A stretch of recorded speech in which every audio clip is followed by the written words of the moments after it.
Aktor Chris Hatta dikecam karena nekat pacaran dengan ABG berusia 14 tahun, hingga ia disebut sebagai contoh buruk bagi remaja saat ini.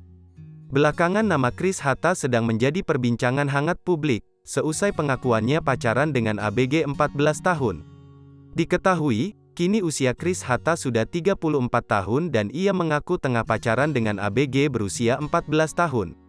Bahkan Chris Hatta juga berniat akan segera menikah dengan sang kekasih. Diakui Chris, pemain film cewek saweran itu berani melakukan hal tersebut lantaran sudah direstui oleh pihak orang tua sang pacar.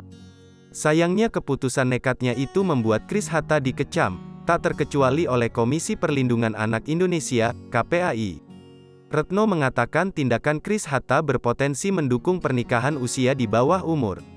Lebih lanjut Retno juga keberatan dengan rencana Chris Hatta yang akan segera meminang sang kekasih. Pasalnya, usianya disebut belum memenuhi syarat minimum untuk melakukan pernikahan. Terlebih hal tersebut dapat menghalangi pertumbuhan anak secara optimal.